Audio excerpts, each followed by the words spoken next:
Hello, beloveds, here with a really important 2022 forecast. So Nicole and I have taken a little bit of time over the holiday, recouped, recovered, and recharged, knowing what's coming this year.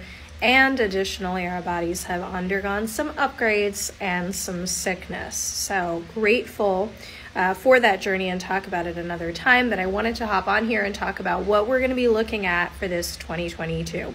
So here's some good news that I talked about last year, which is that we are coming into a spring of possibility. What I mean by that is that we have a new opportunity now to correct some timeline choices, right, that happened on a sort of global scale at the beginning of 2021. At that point, we took a more delayed timeline in terms of progression as a world, as in a consciousness, and now we have really done some mega heavy lifting to get back on track, and a lot of good is happening. So some things that you can expect and some ways that you can prepare yourselves. So one of the things that you can expect is a lot of stuff coming into the obvious sort of coming into the space of, mainstream understanding. A lot of information that might be shocking to some of you guys, a lot of truth coming out, and a lot of things that for some of you guys, you've been expecting it to come out, right? A lot of things that people thought were really tried and true are going to come out as, oops, we're sorry, not true, not accurate, didn't work, whatever it is. And a lot of stuff is going to come through right now.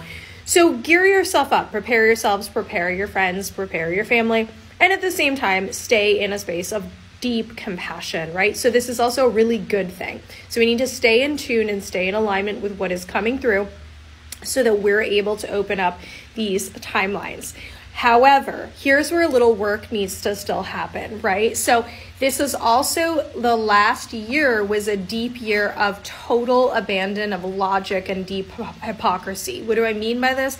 I mean that a lot of you guys and a lot of people just abandoned what they knew were fundamentally true principles and abandoned them in the name of really fear at the end of the day, okay? And so it's going to be really important to come back to a state where you guys are retrieving your logic. What is fundamentally logical for you? Put A and B together, and what does that equate to? Don't abandon your logic anymore. We need to have a real come to Jesus sort of wake up call here that in 2022, we are going to thrive if we do not abandon our logic. And if we do no longer sort of walk this line of hypocrisy, what was true for you as a fundamental principle doesn't just all of a sudden become not true, right? So these are some prefaces of what I want you guys to be thinking of right now, preparing your minds